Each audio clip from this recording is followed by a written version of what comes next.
¿Qué tal? ¿Cómo están? Buenas noches. Mi nombre, para los que no me conocen, es Juan Carlos Iturrizaga. Yo soy subdirector del área académica del Instituto Peruano de Seguros. Les doy una gran bienvenida, un fuerte aplauso para todos ustedes. Y primero los voy a dejar con un video institucional para aquellos que...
Bueno, y un poco les comento así rápidamente.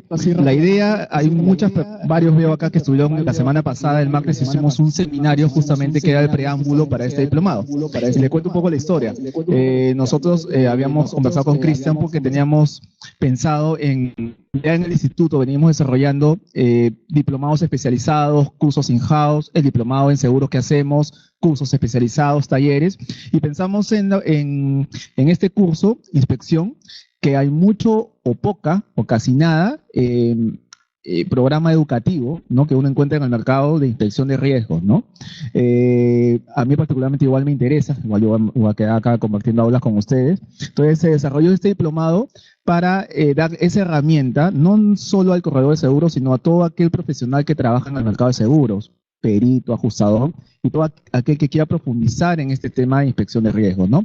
Cristian tiene, el docente, mucha experiencia en este tema, y esa fue básicamente la idea. Nosotros a lo largo del año estamos desarrollando como este diplomado otros que se van a venir en asistencia médica, probablemente reaseguros, técnicas de ventas, ya hemos hecho uno en ramos técnicos de ingeniería, hicimos también un taller de casuística de ramos técnicos de ingeniería, fue 100% casuística, probablemente lo volvamos a repetir.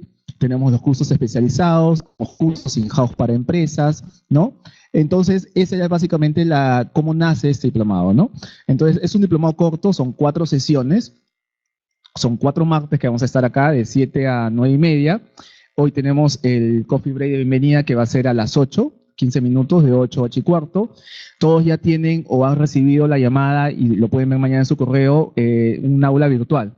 Todos los cursos, todas las personas que se inscriben con nosotros, se les crea un aula virtual. El aula virtual es justamente donde ustedes van a poder ver el material, la presentación. La primera está impresa, está en el pioner que ustedes tienen.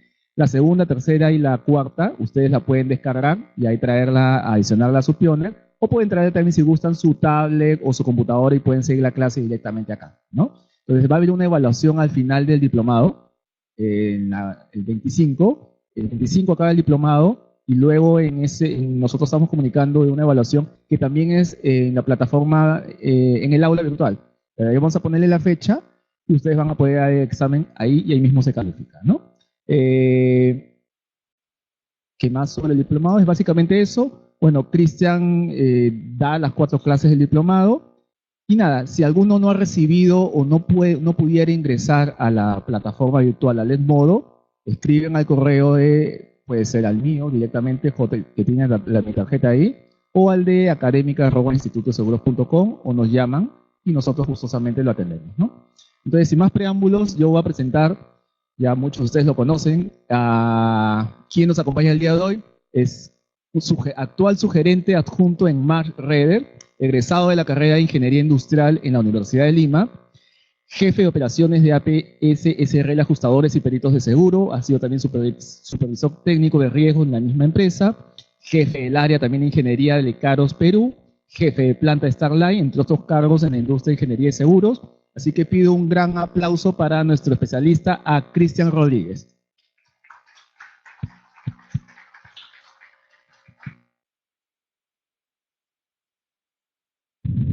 Gracias, Juan Carlos. Bien, buenas noches. Gracias por su presencia. Veo muchas caras que me hacen recordar el diplomado de la semana pasada y agradezco su presencia igualmente. Y así como caras nuevas con las cuales compartiremos este curso un poco más al detalle. Uno de los puntos que me gusta siempre recalcar cuando hablamos de inspección de riesgo es que siempre se debe tener claro que esto es una herramienta que nos va a permitir acercarnos a los clientes, a los riesgos, a los bienes, y poder enfocarnos en la parte importante que es relacionado, en este caso, al tema de seguros. Pero puede ser infinitamente ampliado hacia cualquier otro rubro. Puede ser la inspección de riesgo destinada a atender un tema de salud, puede ser atender un tema de seguridad general, en fin. La idea de este curso es darles primero la base de la teoría, de esta metodología, para después concentrarnos puntualmente en el tema de seguros. ¿Ok? Entonces, sin más preámbulos, comenzaremos con el curso en sí. Entonces, como les decía, el tema de la inspección de riesgo es una práctica que se utiliza mucho en las compañías de seguros justamente para conocer y limitar sus riesgos. Y la idea es conocer de esta manera el nivel de exposición al que se pueden encontrar. ¿Ok? Como les decía hace un minuto, las inspecciones de riesgo no necesariamente son exclusivamente para incendio, que es lo más conocido. Creo que la mayoría, de alguna manera u otra, ha tenido la oportunidad de ver un informe o de la compañía de seguros sobre la póliza multirriesgo, sino que puede ser en general de cualquier tema. Puede ser embarcaciones, operaciones mineras, en fin, el campo es muy amplio. Lo que vamos a hacer en este momento es simplemente, en esa primera parte, conocer un poco el alcance de esta metodología para después ir poco a poco adentrándonos en el tema de seguros. Bien.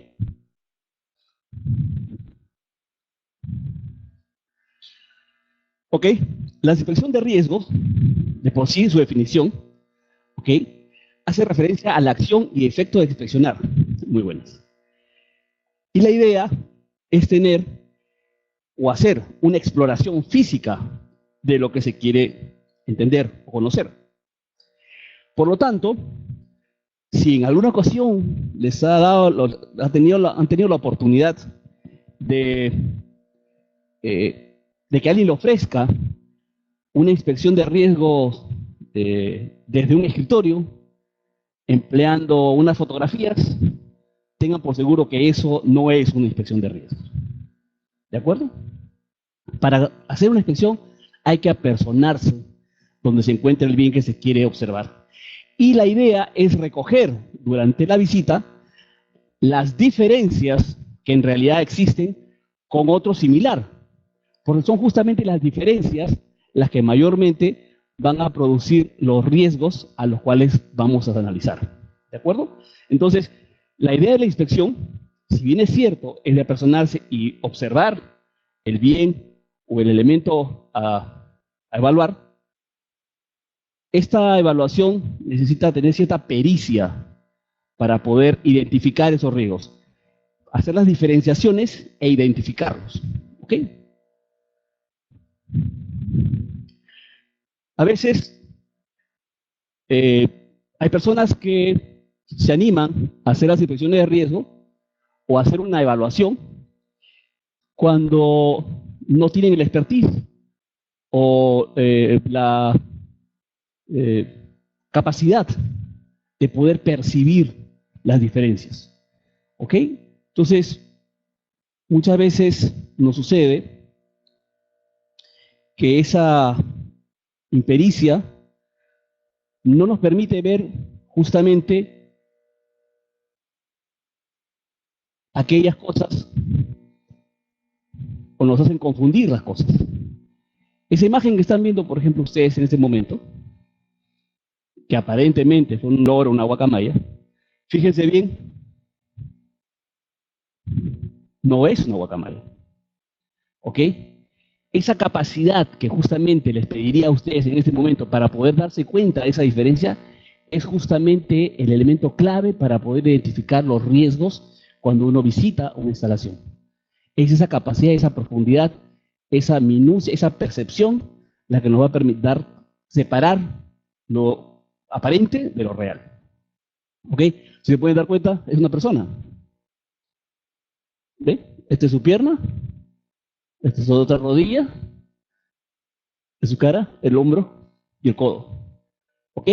Entonces, justamente esa capacidad no es tan común, tiene que ser cultivada, es preferible tener una formación que nos permita acercarnos de esta manera, con esa percepción, y es por ello que muchas veces las inspecciones de riesgos que se hacen pueden diferir, porque un punto elemental y básico en las inspecciones es la percepción, ¿ok? Como la persona, el sujeto, ve lo que tiene delante, ¿ok? Entonces, ese es un factor fundamental y por el cual muchas veces, como les explicaba, los informes de riesgo pueden tener pequeñas diferencias. Otro punto importante dentro de las inspecciones es el solicitante. Hay que tomar en cuenta que si bien es cierto la percepción forma parte de lo que se va a recoger, es también importante saber hacia quién va dirigido este informe, ¿ok? O el resultado de la inspección, porque no va a ser relevante para unos o para otros ciertos riesgos, ¿ok?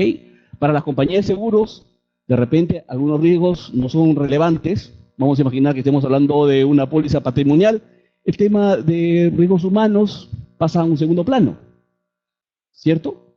Igualmente, si la inspección fuera referida a protecciones para el tema accidentes, el tema patrimonial igualmente perdería relevancia. Entonces, es muy importante tomar en cuenta quién es el que solicita el análisis, porque de esa manera se puede direccionar lo mismo que estamos viendo, pero en el sentido del interés del solicitante. ¿Ok? En muchas ocasiones, por ejemplo, el solicitante es la compañía de seguros. Y claramente se nota un sesgo cuando uno compara el informe que recibe la compañía de seguros o cuando el que solicita el informe es el mismo cliente. ¿Por qué? Porque definitivamente para la compañía de seguros hay ciertos elementos que no juegan o no tienen mayor importancia. Vamos a imaginar el tema de terremoto, por ejemplo, mayormente las compañías de seguros no lo atienden, no le dan mayor importancia, es muy relativo su análisis en ese punto, mientras que para un cliente sí debería ser sumamente importante ese tema. Entonces, justamente ese es uno de los puntos básicos cuando uno habla de una inspección de riesgo, quién es el solicitante, porque de esa manera se puede dar más énfasis en ciertos temas que en otros. Igualmente, el objetivo de la inspección. Es evidente que si estamos hablando de querer analizar los riesgos de los bienes patrimoniales, como les decía hace un minuto, el tema humano queda plegado a un segundo plano. ¿Ok? Igual, si estamos interesados en ver lo que es maquinaria, de repente el tema de la construcción no es tan relevante. ¿Ok? Entonces, hay que entender que los riesgos en un bien, en una propiedad, son en realidad infinitos. El objeto de nuestra inspección nos va a ayudar a limitar ese análisis y enfocarnos puntualmente en estos temas, y de esa manera podemos ser mucho más eficientes en analizar los riesgos que pueden tener un una propiedad, ¿no? Ahora, recordemos siempre que el riesgo, ¿no? Siempre se entiende como severidad por probabilidad, ¿no? O amenazas por probabilidad. En las inspecciones de riesgo se trata de ir un poco más objetivamente. Cuando hablamos de ser más objetivos, estamos hablando de considerar la severidad y la probabilidad. Cuando hablo de severidad, lo que en realidad estoy tratando de hacer es dar un valor de pérdida, ¿de acuerdo? Mayormente en la mayoría de matrices de riesgo, lo que se analiza son a través de una matriz subjetiva. Se declara, por ejemplo, si el posible daño es severo, medio, ligero. Y esos términos, en realidad, lo que hacen es establecer una subjetividad. ¿Qué cosa es ligero? ¿Qué cosa es medio? En algunos casos hay coincidencias entre varios inspectores, en otras veces no hay esa coincidencia. Pero en cambio, cuando hacemos una inspección de riesgos de este tipo, la idea es que la severidad la podamos definir a través de ciertos valores. ¿Ok? O sea, tratemos, y normalmente los informes de riesgo, que es básicamente el producto después de la inspección, basan su quehacer en una matriz en donde se establecen ciertos valores de pérdida para poder tener un esquema más conciso y poder comparar luego cuando se haga una nueva inspección o cuando se compare con otro bien, otra propiedad similar a la que se está analizando. Igualmente, el tema de probabilidad. Muchas veces se utilizan términos coloquiales para expresar la probabilidad, pero siempre la idea es llevarlos a un término numérico. ¿Ok? Ya vamos a ver algunas matrices, tanto subjetivas como objetivas, más adelante en el curso. La idea es que cada una de ellas tiene ciertas ventajas y ciertas desventajas. Se pueden aplicar mejor en algunos casos que en otros. Pero todas son útiles y lo importante de este curso va a ser poder llevarles a ustedes los criterios para saber decidir en cuál de ellas es válido tomar una u otra. ¿Ok?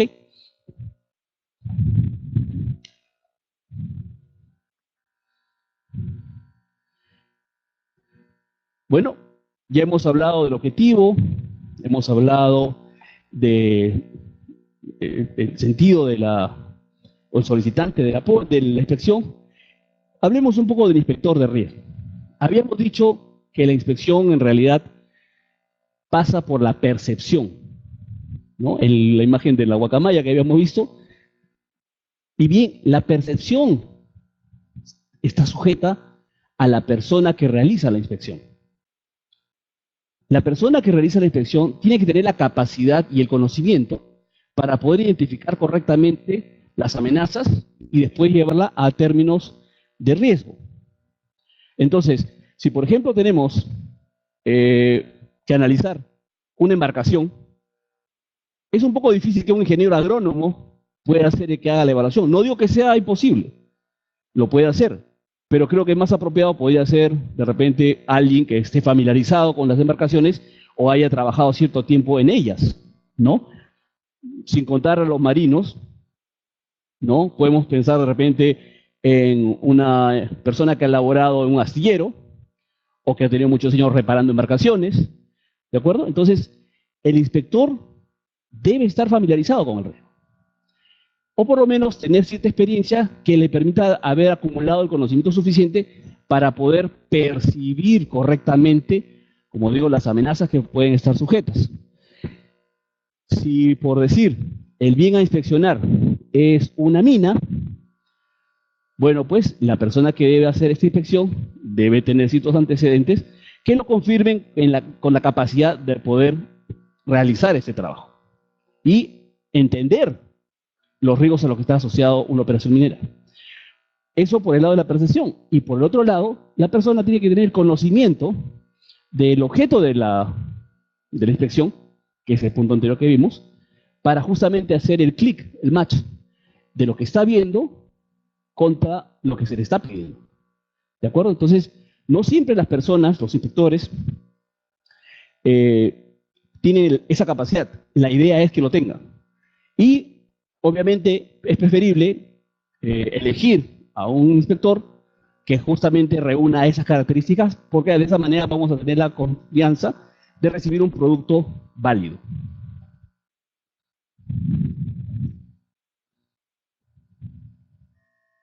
Sí.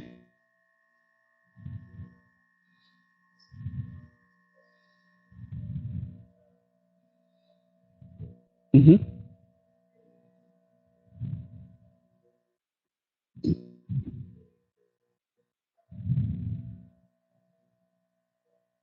A ver, la meta de estos cursos, de este curso en especial, es por un lado mostrarles a ustedes cómo se realiza la inspección o cuáles son los antecedentes, las bases de esta, y también mostrarles lo que ustedes deben esperar de un informe de inspección, como digo, que es el resultado final de la inspección misma.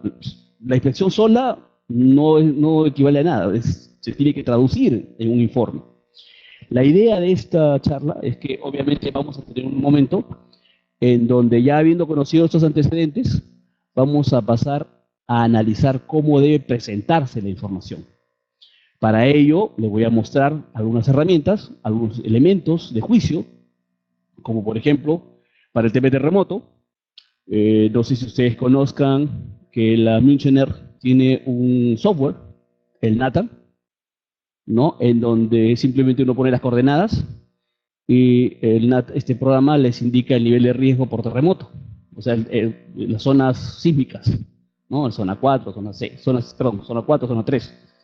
¿De acuerdo? Son ciertas herramientas que también utilizan los inspectores para determinar sus riesgos. Bueno, pues parte de esta charla también va a consistir en eso, dar esos elementos para que ustedes vean la solidez con la que un informe debe sustentarse.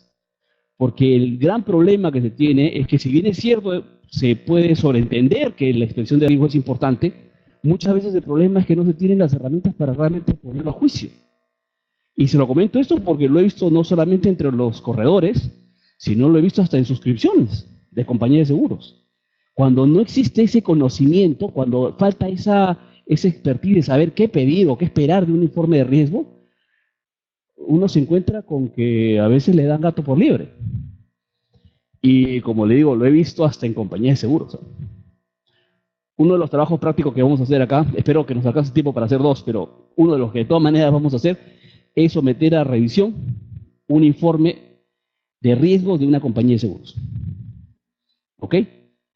Y vamos a ver, y nos vamos a dar con ciertas sorpresas, porque justamente la idea de esta charla es que ustedes se empoderen y cuando reciban un informe de riesgo sepan qué pedir, o en todo caso cuáles son los sustentos que soportan esa opinión o esa evaluación de riesgos, porque si no, caemos en la subjetividad.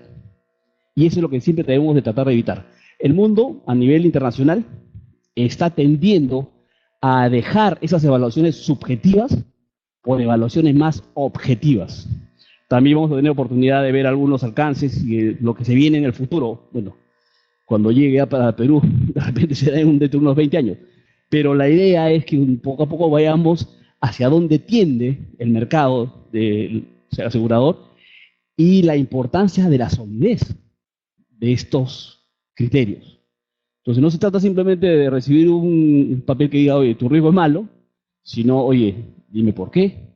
Y no solo dime por qué, sino, a ver, susténtamelo de una manera que sea razonable, ¿no? Entonces eso va a ser, como le digo, la meta del curso. No va a ser puntual en ese momento, sino un poco más adelante, pero vamos a llegar a verlo. ¿Alguna otra pregunta? Sí, bueno.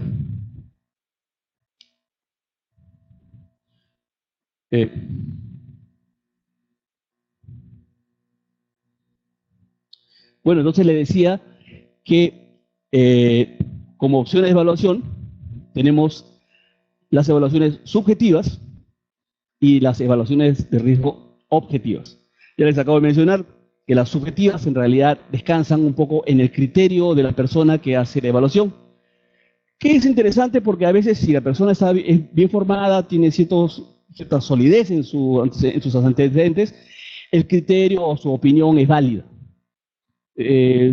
Vamos a imaginar quién le podría discutir a Gareca por ejemplo, su evaluación de una selección de un país A, B o C. ¿Por qué? Porque todos sabemos o entendemos que Gareca es una persona que con su experiencia no ha demostrado que sabe lo que dice. Entonces, nosotros le creemos. Y si necesitamos una evaluación rápida, necesitamos algo muy rápido, muy pronto, que no sea muy elaborado porque tenemos poco tiempo o porque de repente para poder hacer la evaluación objetiva necesitaríamos mucho más recursos, entonces podría funcionar, ¿cierto? Pero, ¿qué sucede cuando la persona no tiene tanta solidez o a sus antecedentes no lo hacen un sujeto de crédito total? Es posible que se pueda llegar a una discrepancia con ese análisis. Entonces, para eso también existen las evaluaciones objetivas. Como les decía hace un momento, las evaluaciones objetivas lo que buscan es tener, por un lado, la severidad en base a un número, un valor de pérdida, y por otro lado, tener un porcentaje de probabilidad que esté de alguna manera referido a ciertas bases históricas o de repente estadísticas. En Estados Unidos son muy comunes los softwares que ya tienen como biblioteca de casos, ¿no? Por ejemplo, incendio, y cuáles pueden ser los orígenes de un incendio. Entonces tenemos de repente, no sé, cuántos incendios se han producido porque habían cafeteras en las instalaciones, o cuántos incendios se han provocado por cortocircuitos en los tableros principales. En fin, hay una serie de estadísticas, como digo, normalmente en Estados Unidos es que se tiene más de esta información. Inclusive hay softwares que les permiten a ustedes, poniendo ciertos casos, les arroja una probabilidad real, histórica, y en base a eso se puede llegar a ciertas conclusiones. Lamentablemente, no sé, bueno, ¿sí? Bueno, lamentablemente, eso a veces funciona en Estados Unidos, pero no siempre es verdad, ¿no? Hay que tener mucho cuidado de poder tomar una base de datos pensando que porque funciona en Estados Unidos, también tiene que funcionar acá. No es necesariamente cierto. Solamente como un ejemplo, para que tengan una idea, en Estados Unidos las construcciones, básicamente, las construcciones domiciliarias, básicamente son de madera y drywall. Entonces un incendio no deja nada. En cambio acá, un incendio, se negrean las paredes, un poco de pintura y no pasó nada, ¿no? Obviamente hay casos en donde yo tengo pues almacenado algodón y bueno, pues no va a quedar ni cenizas del edificio. Pero bueno, esos son casos extraños, como le digo. Por eso les explicaba que las bases de datos no siempre pueden ser tomadas con tanta ligereza de un lado para otro. ¿Ok? Pero esa es la idea. A nivel mundial, las empresas de seguro están invirtiendo en cada vez tener bases históricas más confiables para justamente poder tener un elemento que no sea subjetivo, porque también tenemos que entender que ese súper experto, ¿no? Que nosotros tenemos confianza y que sabemos que su opinión es válida y que es una referencia autorizada, cuesta caro. Entonces, para evitar eso un poco, normalmente las compañías de seguros están recurriendo a estos métodos para tratar un poco de controlar ese tema. Pero sí es cierto que a nivel mundial se está tendiendo en ese sentido.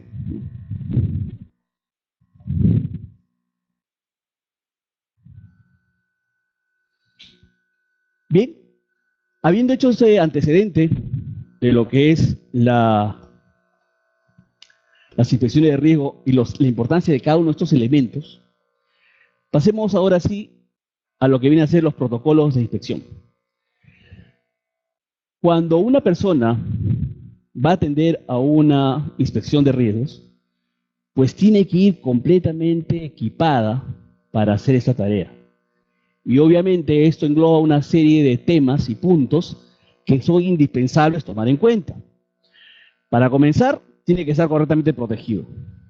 ¿De acuerdo? O sea, la persona que va tiene que ir con todos sus elementos de protección personal para evitar cualquier circunstancia a la hora de ingresar a las instalaciones. Obviamente, el nivel de protección va a variar de acuerdo al tipo de instalación que vamos a visitar. No es lo mismo prepararse para entrar a una mina que para entrar a una oficina. ¿Ok? Pero ese es un punto indispensable que debe quedar claro, y es responsabilidad del inspector. No se trata solamente de que se aparezca y diga, aquí estoy, sino que tiene que tener compromiso de que si bien conoce el riesgo, tiene que ir correctamente protegido. Así es. ¿Ok? Y obviamente, si en la instalación a la que va es considerada de riesgo, pues que tenga su seguro complementario de riesgo de trabajo, ¿no? Eso también es indispensable. No solamente que lo tenga al día, sino que esté correctamente identificado para lo que va a hacer. Por ejemplo, normalmente cuando uno solicita un seguro complementario de riesgo de trabajo para ingresar a una mina, la compañía de seguros entiende que uno va a la mina solamente a hacer trabajo de superficie. Pero si va a entrar a socavón, tiene que pedir una extensión en la póliza que le indique que va a ingresar a socavón. ¿Ok? Entonces, todas estas cosas son parte de lo que el inspector debe conocer y debe dominar, de modo que no cause un problema a la hora de ingresar a una de estas instalaciones industriales, sino que evidentemente facilite la forma de trabajo y obviamente no se exponga a un accidente. ¿Ok? Igualmente, la idea de hacer la visita es tomar registro de las cosas que está viendo. Muchas veces la fotografía ayuda mucho a capturar el momento. Y esto es porque en realidad el informe de riesgos es efectivamente como una fotografía de cómo está el bien en el momento que se hace la inspección. Las fotografías ayudan, pero no deben considerarse que son las que deben contar la historia o explicar el riesgo. Las fotografías son una herramienta, son puntualmente unas cuantas fotos las que se incluyen en los informes. Incluso hay empresas o compañías de seguros que limitan el número de fotografías en un informe, porque no se trata de que la foto diga lo que pasa, sino que el informe es el que lo diga. La foto simplemente es una pequeña muestra de lo que está sucediendo. Incluso a veces las compañías no quieren que pongan las fotos específicamente de lo que se está señalando o marcando, porque de una manera se puede entender de que esa es una circunstancia momentánea, ¿no? Hay veces que uno hace una inspección y resulta que por ejemplo, extintor se encuentra bloqueado por mercadería.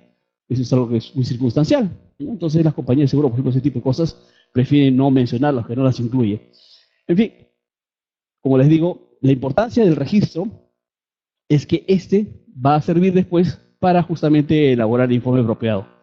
Y en estos tiempos, con la tecnología, se está usando mucho los iPads, inclusive se está usando grabadoras, ya la gente no apunta, simplemente hace la entrevista y con un micro captura la información.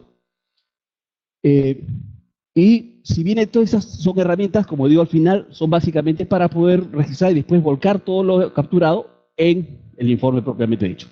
¿Ok? También puede ser un tablero y un papel, eso es lo que decía siempre.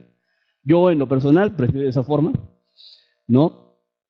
Y no deja de ser cierto que en el futuro probablemente se usen más los iPads.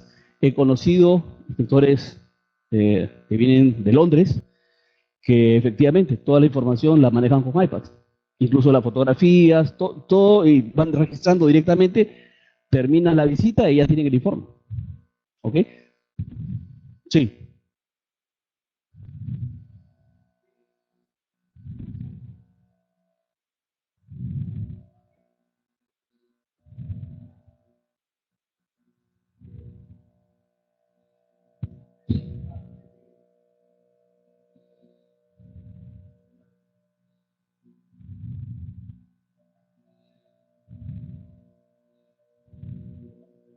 Uh -huh.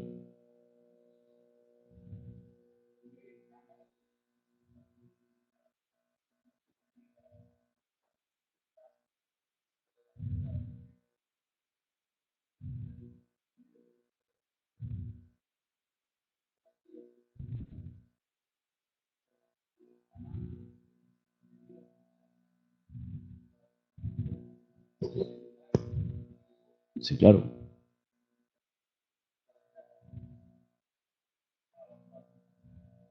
Ujú.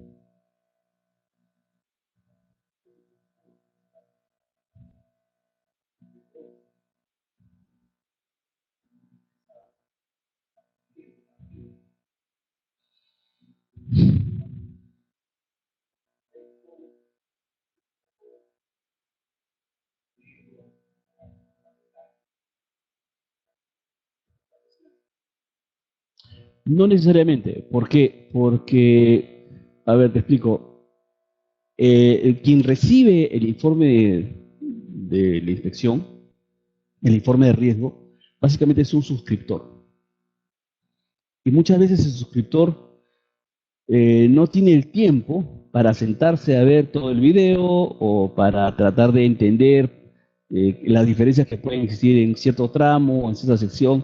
Lo que va a decir es, tú eres el inspector, ¿cómo lo has visto tú, finalmente? No, los inspectores de riesgo, obviamente, aquellos que se sienten responsables y son de cierta manera profesionales, lo que van a decir es, mi apreciación es tal basada en todo esto lo demás. ¿De acuerdo? Eso lo puedo incluir yo como, como material adicional al informe. Pero lo importante del informe es decir cuál es la apreciación. ¿Ok?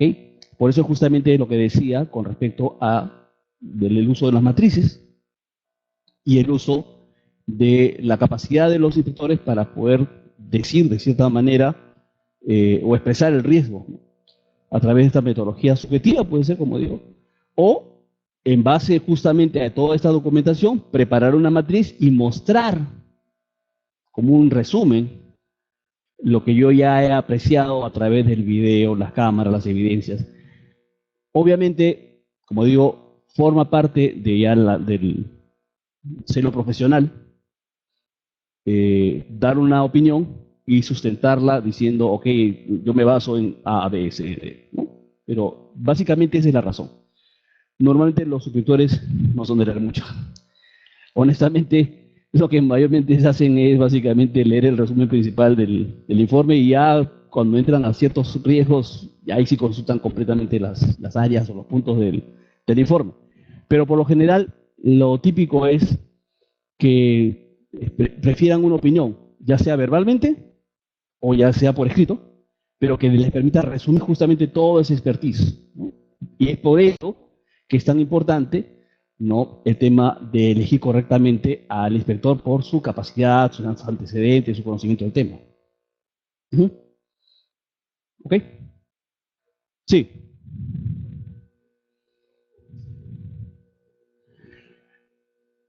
Lo que sucede es que el inspector está relacionado con el objeto de la inspección. Si yo estoy interesado en inspeccionar un tema por incendio, pues un bombero es un muy buen elemento para darme una opinión sobre el tema. Pero si la misma persona, yo quiero que también vea el tema de maquinaria de una industria, o sea, que quiero que vea la parte de incendio y la parte de maquinaria, creo que un bombero no sería la mejor elección. De repente es un ingeniero, ahí sí sería un ingeniero, ¿no?, con cierta expertise, con cierta experiencia en el tema de manejo de incendios, o que haya trabajado en el rubro del local que se vaya a visitar, ¿no? Entonces, como verán, la idea siempre es tener suficiente cuidado para elegir a la persona adecuada para ver el riesgo y de esa manera su opinión, ya sea expresada de una manera objetiva o de una manera subjetiva, ¿no?, tenga ese expertise que necesite. ¿Ok? Bien. Normalmente, cuando uno realiza ya o está a punto de hacer una inspección, lo más importante es tener una primera reunión, un primer encuentro con el cliente. Por lo general, a esto se le dice la primera cita, ¿no?, la primera aproximación, que consiste básicamente en iniciar la visita, propiamente dicho, pero contando con una pequeña entrevista, en la cual le podemos participar, en primer lugar, a la persona que nos está atendiendo, el fin de nuestra inspección, de nuestra visita, y por otro lado, que esa persona con la que estamos hablando que normalmente se espera que sea alguien con conocimiento de la operación o del bien que se va a visitar, nos adelante un poco el tema de lo que vamos a ver. ¿Eso qué nos permite? En primer lugar, al inspector le permite hacer un marco de las cosas que va a ver, tratar de llevarlo un poco a su experiencia. Ok, si estamos entrando a ver una tintorería, entonces ya el inspector, al pedirle a la persona que le cuente un poco, de repente esta persona le va a poder decir que en esta tintorería se trabaja, no sé, 300 kilos de tela al día. Entonces ya con ese dato, el ingeniero que con cierta experiencia ya se puede tener una idea de más o menos el volumen de la empresa, ¿no? Por otro lado, si tiene experiencia, un poco más de experiencia, puede preguntar qué tipo de máquinas tiene o qué procesos es el que hacen, ¿no? Si hacen teñido de hilos, de mangas, de telas, ¿no? En fin, esa pequeña entrevista inicial le va delimitando al inspector lo que puede ver más adelante y, obviamente, ir sacando esas pequeñas diferencias que en realidad pueden resultar siendo el riesgo propiamente dicho de ese local. Entonces, si por ejemplo, vamos a imaginar, a ver, entramos a una tintorería, ¿ok? Que básicamente es una planta en donde se tiñen las telas. Básicamente todo el proceso es con agua, ¿cierto? Entonces, la parte de incendio en la parte de planta es difícil que pueda representar un riesgo importante, salvo que veamos la parte donde ya se maneja el producto terminado o se seca, ¿no? Entonces, si estamos viendo el tema de incendio y estamos yendo por el tema de, por ejemplo, la compañía de seguros, lo más probable es que, si queremos ver el tema de incendio, atendamos la materia prima, que es el material como se recibe seco, y pasemos directamente hacia el producto final, porque el intermedio difícilmente se va a quemar. ¿Ok? Entonces, ese pequeño esbozo es el que justamente se logra con esta aproximación inicial. Tener una idea de qué cosa es lo que se está manejando, cómo se hace, cuáles son ciertos detalles, como para ya irme enmarcando. Pero ¿qué pasa si cuando yo hablo con esta persona en esta primera reunión, o esta primera media hora de entrevista, me menciona que tienen, no sé, turbina a gas? Resaltaría, ¿cierto? No es común. No es para nada común que en una tintorería tengan una turbina a gas y que la usen, o sea, que esté funcionando. Entonces, inmediatamente esto nos debe poner sobre alerta y cuando hagamos el recorrido, que es la parte a continuación que se hace en una inspección, pues de todas maneras ir a conocer esa bendita turbina, porque eso representa un caso sumamente excepcional. Esas son justamente las diferencias a las que te menciono que pueden llevar a hacer la diferencia, perdón, a hacer que el riesgo se eleve en ciertos puntos sobre el resto o sobre el común de ese tipo de industria. ¿De acuerdo? Entonces, como le digo, esta primera conversación que se tiene con el cliente, la idea es ir recogiendo estos temas para ya que el inspector vaya sabiendo dónde debe poner ciertos énfasis y dónde posiblemente pueda dejar pasar los temas, ¿no? Ahora, normalmente las inspecciones de riesgo que se llevan a cabo acá en el país para las compañías de seguros son multirriesgos, o sea, que ven por un lado incendio, ven por otro lado el tema de rotura de maquinaria, ven el tema de robo. Entonces son varios temas que por lo general obligan a que el recorrido sea completo. Pero definitivamente una turbina de gas en una tintorería es un tema que vale la pena mirarlo y al detalle, ¿no? Por todas las implicancias que pueden tener. Sí. Importante, especialmente por el tema de incendio. Esa es en realidad la mayor preocupación. Y el tema de robo.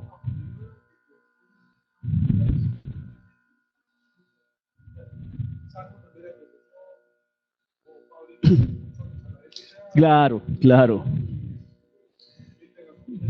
Sí.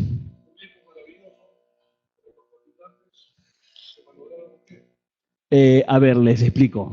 ¿Se acuerdan que mencioné la importancia de quién es el solicitante de la póliza? Ok. Pues para la compañía de seguros hasta las moscas pueden resultar un riesgo que obligue a elevar la tasa, ¿no? O que les justifique elevar la tasa, ¿cierto? No necesariamente eso tiene que ser así. La idea es hacer una evaluación. Ya, vamos a imaginar, yo tengo una, por ejemplo, gasolinería, un grifo al costado de la instalación. ¿Ok? Perfecto. Es un riesgo. De por sí manejan combustible, hemos visto hace poco un incendio en un grifo que sea cerca de la clínica del niño, creo que, ¿no? El hospital del niño, ¿ok? Y que hemos visto un evento trágico, ¿ok? Pero el cliente tiene una pared de 5 metros de alto, ¿no? Y de doble ladrillo, justamente porque él vio que había un grifo y dijo, ¿sabes qué? No quiero tener ningún problema. Le puso doble ladrillo y 5 metros de alto. ¿Se puede decir de que el riesgo está controlado? ¿Le interesa eso a la compañía de seguros? A veces no. ¿Por qué? Porque, como digo, muchas veces la intención es tener un justificativo para poderlo tener a cierto nivel alto. Muchas veces, incluso por el tema de robo, esto no, o sea, las indicaciones sobre los locales de vecinos no son relevantes, pero sin embargo se los incluye, incluso hay hasta recomendaciones sobre ese tema. O sea, en cambio, si yo soy el cliente, o si es el cliente que está haciendo la solicitud de este informe, si uno hace una verdadera evaluación del riesgo y ve el tema posiblemente de explosión, vamos siguiendo con el caso del grifo, ve el tema de explosión, ve el tema de radiación térmica, si teniendo esos dos factores en cuenta, finalmente el inspector llega a la conclusión de que la severidad que puede producir un incendio del vecino es baja, pues entonces ese es el resultado real que se tiene. Como digo, muchas veces la compañía de seguros, por su apremio, por el volumen de inspecciones que se tienen, los inspectores que están asignados hacen una evaluación muy ligera y bajo el argumento de que no han tenido mucha información, no tienen mucho tiempo para hacer las evaluaciones, finalmente llegan a ciertas conclusiones que son incluso hasta incoherentes con ciertos riesgos. Entonces, justamente por eso les mencionaba la importancia del objetivo, por un lado, y del solicitante de la póliza. ¿De acuerdo? Sí. No, a ver, les explico. La compañía de seguros tiene en su contrato general, ¿de acuerdo? De reaseguro, la obligación de hacer inspecciones de riesgo a todos sus clientes. La obligación se hace, porque es una obligación. Si hay un siniestro, el reasegurador le puede decir, dame la inspección de riesgo de ese local. ¿Ok? Y entonces se hace. Que lo use realmente, esa es otra historia. Las inspecciones de riesgo que hace la compañía de seguros muchas veces son deficientes. Por eso que justamente voy a traerle un caso, voy a traer un informe de riesgo, lo vamos a analizar. Y como le digo, vamos a ver algunos errores que básicamente incluso pueden llegar hasta tirar abajo las conclusiones a las que llegan. ¿Ok? Entonces, no se trata solamente de que se tengan que hacer, sino, como digo, la importancia de quién lo solicita y cuál es el objetivo de lo que se busca detrás de la inspección de riesgo, ¿no?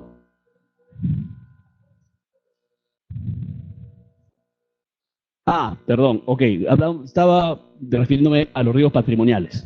En los riesgos patrimoniales, sí, se solicita siempre una inspección de riesgo. En lo de salud ocupacional, también. Es más, ahí es mucho más interesante. ¿Por qué? Porque el médico que va a hacer la inspección dice, bueno, vamos a ver esto, por ejemplo, en mineras. Vamos a hacer una pequeña evaluación, vamos a ver cuántos tienen asbestosis o silicosis, ¿no? La enfermedad del minero. ¿Ok? Estadística. Y llega un valor de estadística. Con eso puede establecer más o menos cuánto puede ser la siniestralidad en esa cuenta. ¿Me entiendes? Está siguiendo un método objetivo de severidad y probabilidad. Es lo mismo. ¿Ok? Lo que sucede es que a veces los términos que se utilizan son ligeramente distintos, pero en el fondo es la misma orientación. ¿Ok? Entonces, de, es más, es raro que no se haga. ¿De acuerdo? ¿Listo? ¿Alguna otra pregunta? Sí.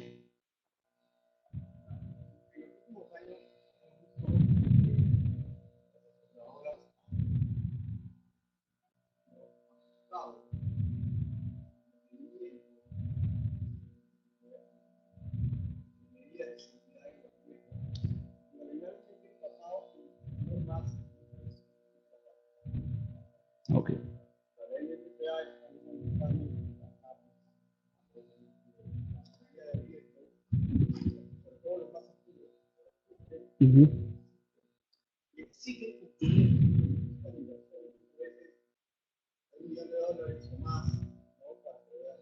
Sí.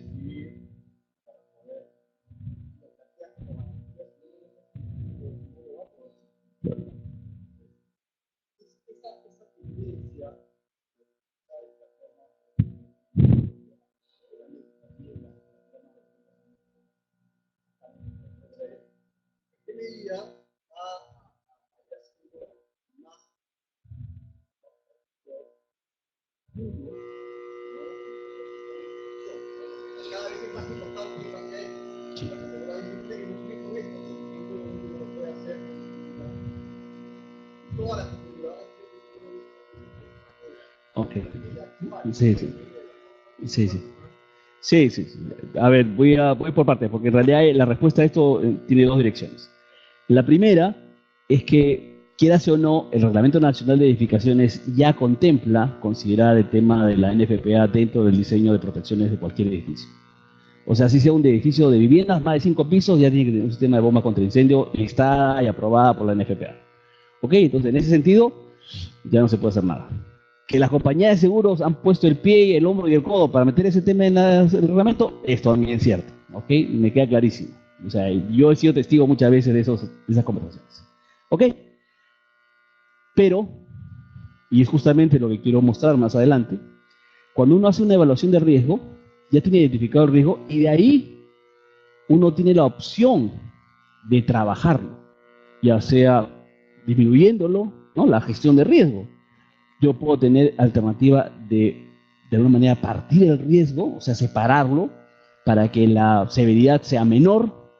Entonces, si yo ya identifiqué una severidad numérica, vamos hablando de términos de dinero, ¿ok? Vamos a imaginar que estuviera expuesto 10 millones de dólares porque todo está concentrado en un solo almacén, y yo le pudiera sugerir al cliente, o hay la opción, de que no todo lo tenga en un solo almacén, sino de repente lo separo, ya sea con un muro cortafuego o de repente teniendo otra locación. Entonces estoy haciendo una gestión de riesgo y estoy demostrando a la compañía de seguros que con sus mismas reglas, ¿ok?, el riesgo disminuye. Y esa es la esencia que debemos utilizar para poder manejar el tema de riesgo frente a las compañías de seguros. Lamentablemente, como digo, la parte de la NFPA es insalvable, ¿ya? El asunto es que para las compañías de seguros les tiene que quedar claro que no solo la NFPA salva esta situación. Como digo, y lo hemos hecho, hemos tenido clientes que tenían 180 millones de dólares en valores declarados, y si lo hubieran querido asegurar, pues tuviéramos que tener ido afuera porque no había respaldo. O sea, las compañías de seguros no les alcanzaba su capacidad para poder tener ese riesgo, y salir afuera obviamente era otro precio, otras condiciones. ¿Ok? Entonces, ¿qué se hizo? Se consiguió que el cliente instale un muro cortafuego, y la compañía de seguro fue como 10 veces a verlo, que a ver cómo estaba construido, que cuál era el detalle, todo, y al final se convenció que era válido. Y entonces la pérdida, que en un principio se había dicho que era 180, bajó a unos 80 más o menos millones, y a 80 millones ya era más o menos manejable dentro de nuestros términos en este mercado, ¿no? Y se quedó. ¿Ok? Entonces, sí hay formas de revertir el tema, pero como digo, teniendo muy claro que no es la única salida a proteger. También puedo partir. También puedo cambiar de tecnología, ¿no? Hasta hace unos años, por ejemplo, me acuerdo que teníamos un cliente que tenía su propia flota de vehículos y tenía una siniestralidad altísima. Y es más, en incendio era excelente el cliente, pero por el tema de transporte, las compañías de seguros no lo querían ver, ¿no? ¿Cuál fue el consejo? Terceriza. Terceriza, que otro sea el que se lleve ese tema. ¿Ok? Entonces no es la única salida. Pero como digo, el paso inicial es poder identificarlo. ¿Por qué? Porque no hay nada que uno pueda mostrar como una mejora si previamente no ha hecho una identificación de la situación real, actual. Entonces, si el riesgo es alto hoy día, pero gracias a estas gestiones, de haberlo identificado, de haber visto opciones, lo puedo disminuir. Si yo tengo estos valores, tanto para severidad como la probabilidad, voy a ver que finalmente el riesgo disminuye. Y ese es insumos que queremos llevar a la compañía de seguros. No decirle simplemente bájame la tasa porque mi cliente es muy grande y si no me lo llevo a otra. Esos argumentos ya, sí, y es más, ya son anacrónicos. Porque con un mercado tan pequeño, ¿qué es lo que dicen la compañía de seguros? Vete, a ver quién te recibe en otro lado. Y a veces sucede eso, que nadie te quiere recibir. Ok, entonces la alternativa es trabajar esto, como digo, desde el punto de vista de riesgo, de manejo de riesgo. Ujú. Ya, bueno, vamos a hacer un pequeño break para continuar más tarde. ¿Listo?